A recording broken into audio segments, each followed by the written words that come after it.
If your ASUS Zenbook Duo turns on but only shows a black screen, follow these proven repair steps.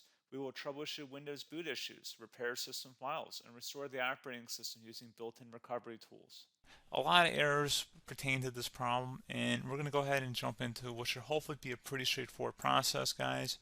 And we're going to go ahead and jump right into it.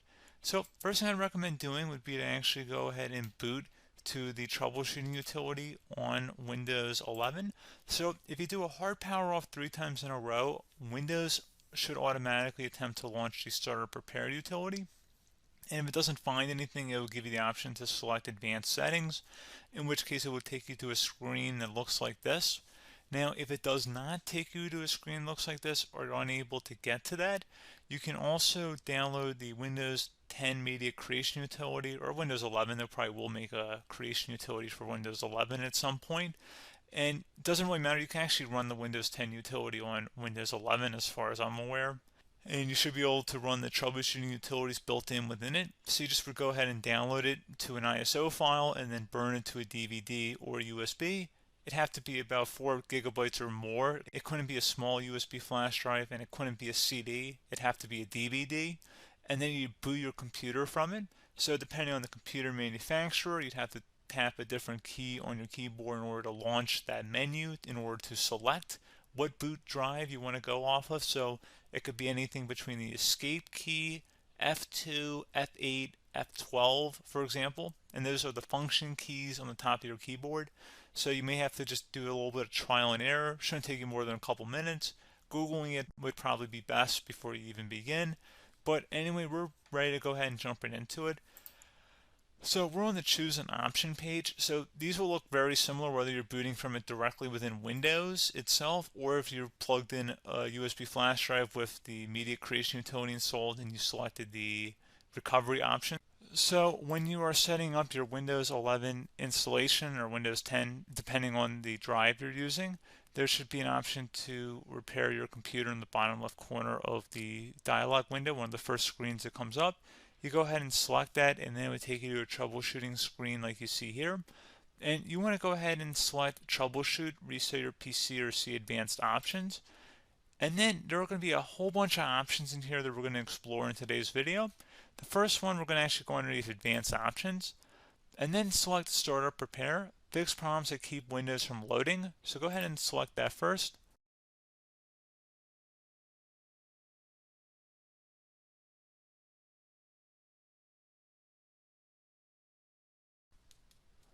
Okay, so you can see it could now repair our PC. That was our first option we could try. Something else, if we go back into advanced options here and then select troubleshoot, we're going to go underneath advanced options again. You can go ahead and actually access safe mode by selecting startup settings. And then if you select the restart button, you have the option on the screen select safe mode with networking, which will give you a key on the screen. It'll tell you which key to press to enter that. I believe it's the F7 key. It'll do that for you. I'm not going to go over that in today's tutorial because I don't really want to go into safe mode, but you're more than welcome to attempt that by going into here and then selecting restart.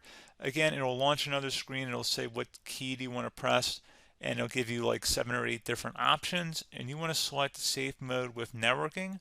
There's also an option for a command prompt too, but that's going to be something we're going to cover later in this video, and we don't even have to go through that in order to access it. So that's why I'm not going to really push for that, because unless you know exactly what's causing the problem, you probably don't need to go into safe mode. Unless you're trying to recover files, in which case then you definitely can go into safe mode, but we're trying to actually recover our computer here. So I hope that makes sense. Something else we can also try here as well would be to uninstall updates, remove recently installed quality or feature updates from Windows. So if you go ahead and select that, you can uninstall the latest quality updates, which generally is the more day-to-day updates. Feature updates are the less regularly released ones, like the big ones. I would equate it to service packs in like Windows 7 and Windows Vista and Windows XP. So larger updates that occur once or twice a year at most. And the quality updates are more just a regular update. So probably obviously depend, it'll take longer if you're going to try and uninstall the latest feature update versus quality update. And maybe you don't need to go back that far. So just giving you guys a couple of pointers with that. Something else you can also look at here, and we're going to jump into the command prompt in a little bit, but you can select System Restore, which will use a restore point recorded on your PC to restore Windows. And this is something I would highly recommend here, guys. So select Next. Assuming you have a restore point saved on your computer, you go ahead and select the most recently created one, and you'll select Next, and then you'll select the drive. You shouldn't actually have to select the drive. You can scan for affected programs, but we're going to keep it all default here, and then we're going to select Finish. So once started, System Restore cannot be interrupted. Do you want to continue? I think we're going to select yes. I don't think we have anything better to do on our computer right now, so just give it a moment here to initialize. It will take a couple minutes to run, obviously depending on how large your hard drive is and how much is saved on the System Restore point. So just give it a couple minutes here.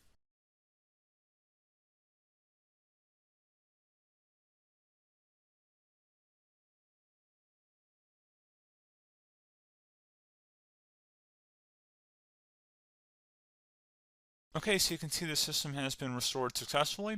We're going to go over a couple different methods in addition to that if that did not work. So I'm just going to pause the video and we're going to start back on the recovery screen that we started with. Okay, so a couple other things we can try here too. If you go back into troubleshoot, you can select reset your PC, while you choose to keep or remove your personal files and then reinstalls Windows. You can select to keep my files, which will remove apps and settings but keeps your personal files. You can also select remove everything, which will remove all of your personal files, apps, and settings. So this is more of a factory reset, the second option here. First option, it should not delete all of your personal files. However, it will pretty much clear most of your programs. And keep in mind, there's no guarantee that your information, number one, is even still available and easily recoverable on your computer to the point that you actually would be able to recover anything. And the second point is that there's always a chance that it won't actually recover and it will just do a factory reset anyway. So there's no guarantee that actually would keep your files anyway. So I would recommend trying to get a recovery tool and backing that up first before selecting it anyway. But again, those are a couple different options. And then something else you can try here, if you go back to the choose an option. Another option, if you go underneath choose an option and select troubleshoot, advanced options, and now select where it says command prompt. Okay, so the first thing we should do is type our main hard drive here. In most cases, it should be the C drive. So you just do a C colon and then hit enter on your keyboard.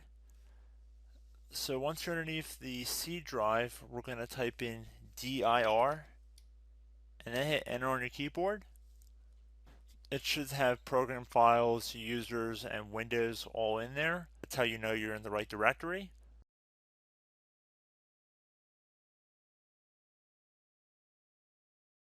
In some cases, it might be the D drive as well, so just keep that in mind.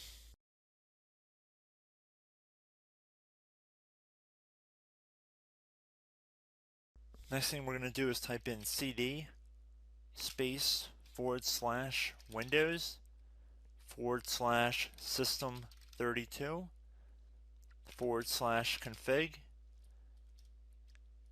and then you're going to hit enter on your keyboard.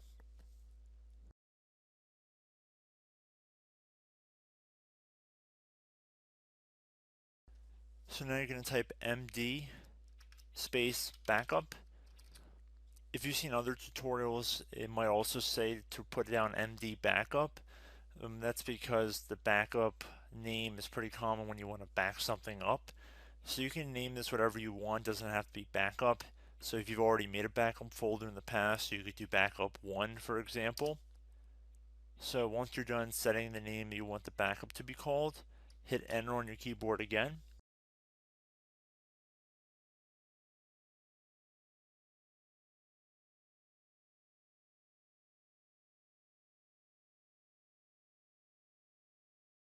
At this point you want to type copy, C-O-P-Y, space, then you want to do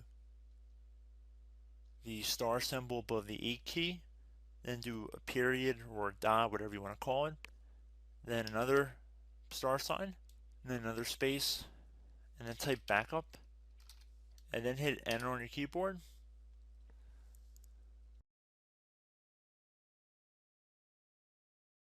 Now you want to type cd reg back, REG BACK, and then hit enter on your keyboard.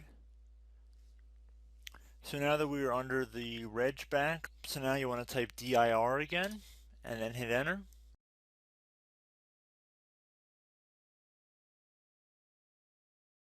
So now at this point we're going to type copy again. So copy, space, star sign, dot, another star sign, space, and then 2 dots. So we're going to type copy, space, star sign, dot, sign, star sign, dot, dot, and then hit enter on your keyboard again. So for overwrite, you want to overwrite all. So type A on your keyboard, so capital A, and then hit enter on your keyboard.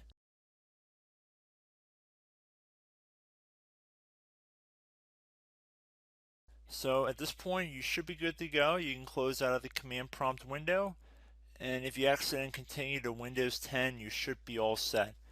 So I hope one of these 3 or 4 different methods we went through in this tutorial helped you guys out. Again, I'm not sure if you guys heard me earlier, but try to go back into your safe mode if possible and uninstall any programs you know might be conflicting with the Windows startup if you can get into safe mode. So just keep that in mind. Something very simple like that could be blocking up everything. So again, I hope this tutorial helped you guys out, and I will catch you in the next tutorial. Goodbye.